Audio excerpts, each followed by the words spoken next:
പ്രഭാതത്തിൽ ഞാനുണരുമ്പോൾ കർത്താവിൻ വചനം ഓർക്കുമേ. യേശുവേ, നീയാണു എൻ വെളിച്ചം, എൻ വഴികൾ നീ നടത്തുമേ.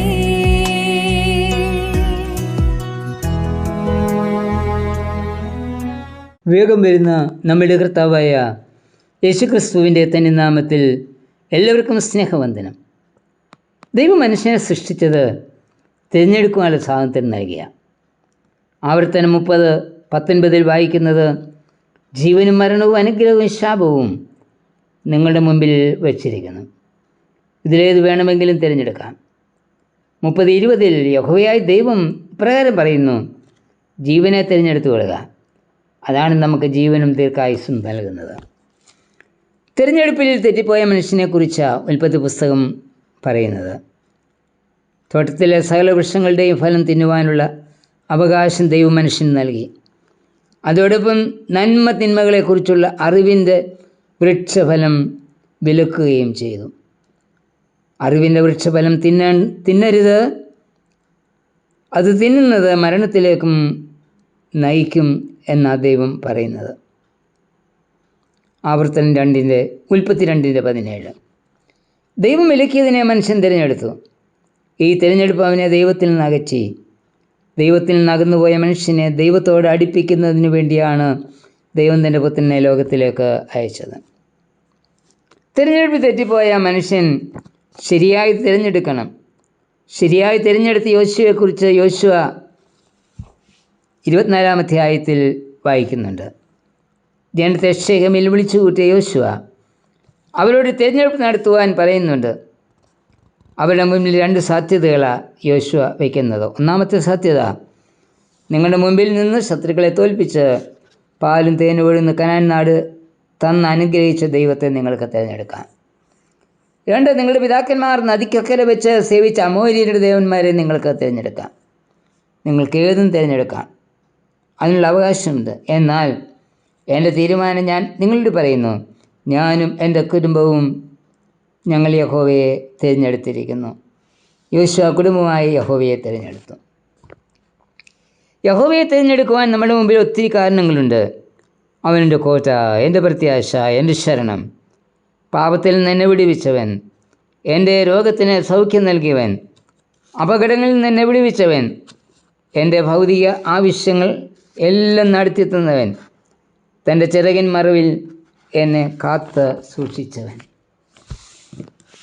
ഇത് നാം ഓരോരുത്തരുടെയും അനുഭവമല്ലേ? യേശുവയെ പോലെ തിരഞ്ഞെടുപ്പ് നടത്തുവാൻ നമുക്ക് കഴിയുമോ? യോഹന്നാൻ 6:66 കർത്താവിനോട് കൂടി നടന്ന ശിഷ്യന്മാരിൽ പലരും പിൻവാങ്ങിപ്പോയി എന്ന് വായിക്കുന്നുണ്ട്. ഈ സമയം താൻ തിരഞ്ഞെടുത്ത 12 പേരോട് ഒരു ചോദ്യം കർത്താവ് ചോദിച്ചു, നിങ്ങൾക്കും പൊയ്ക്കൊള്ളുവാൻ മനസ്സുണ്ടോ? ഈ ചോദ്യത്തിന് മറുപടിയായി ശിമോൻ പത്രോസ് പറഞ്ഞു, കർത്താവേ, ഞങ്ങൾ ആരുടെ അടുക്കൽ പോകും?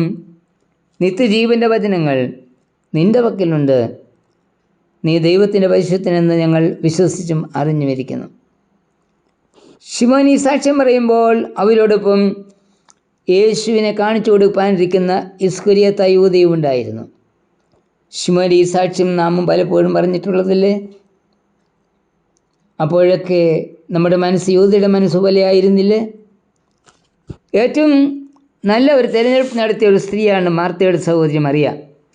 യേശു മറിയയുടെ തിരഞ്ഞെടുപ്പിനെ അഭിനന്ദിച്ചുകൊണ്ട് പറയുന്നത്, മറിയ നല്ല അംശം തിരഞ്ഞെടുത്തു. മറിയയുടെ തിരഞ്ഞെടുപ്പ് എന്തായിരുന്നു? അവൾ കർത്താവിൻ്റെ കാൽക്കലിരുന്ന് വചനം കേട്ടുകൊണ്ടിരുന്നു. കർത്താവിൻ്റെ വചനം കേൾക്കുക എന്നത് ഏറ്റവും നല്ല തിരഞ്ഞെടുപ്പാണ്. വചനത്തോടുള്ള നമ്മളുടെ ബന്ധം നല്ല തിരഞ്ഞെടുപ്പാണ്. വചനം കേൾക്കുന്നതിനും ധ്യാനിക്കുന്നതിനും എത്രമാത്രം പ്രാധാന്യം നമ്മുടെ ജീവിതത്തിൽ നൽകിയിട്ടുണ്ട്. ടി വിയിൽ വരും സീരിയലുകളാണ് ഇന്ന് നമ്മളുടെ സമയം നിയന്ത്രിക്കുന്നത്. സീരിയലുകൾ കഴിഞ്ഞിട്ടേ ഉള്ളൂ പലപ്പോഴും നമ്മുടെ കുടുംബ പ്രാർത്ഥന. എന്തുകൊണ്ട് നാം കർത്താവിനെ തിരഞ്ഞെടുക്കണം? പ്രവൃത്തി 4:12 ഇതിന് ഉത്തരം ഉണ്ട്. മറ്റൊരുത്തിനും രക്ഷയില്ല. രക്ഷിക്കപ്പെടുവാൻ ആകാശത്തിന് കീഴിൽ മനുഷ്യരുടെ ഇടയിൽ നൽകപ്പെട്ട വേറൊരു നാമവുമില്ല. അമ്മയുടെ ഗർഭം മുതൽ മുടന്തനായ മനുഷ്യൻ്റെ സൗഖ്യത്തെ തുടർന്ന് തടവിലായ പത്രോസ് യോഹന്നാനും മഹാപുരോഹിതൻ്റെയും മൂപ്പന്മാരുടെയും ശാസ്ത്രിമാരുടെയും മുൻപിൽ പരിശുദ്ധാത്മാവ് നിറഞ്ഞ കർത്താവിനെ സാക്ഷിക്കുന്നതാണ് ഈ വാക്യത്തിൻ്റെ പശ്ചാത്തലം. തടവോ കഷ്ടതയോ പീഡനങ്ങളോ ഒന്നും കർത്താവിനെ സാക്ഷിക്കുന്നതിന് തടസ്സമല്ല.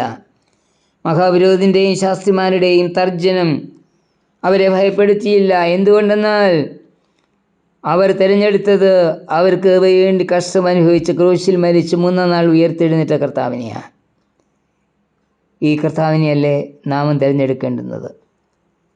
കർത്താവെ, ജീവദാതാവായി നിന്നെ തിരഞ്ഞെടുത്ത് ജീവനും ദീർഘായുസ്സും അനുഭവമാക്കുവാൻ എന്നെയും ഒരുക്കണമേ.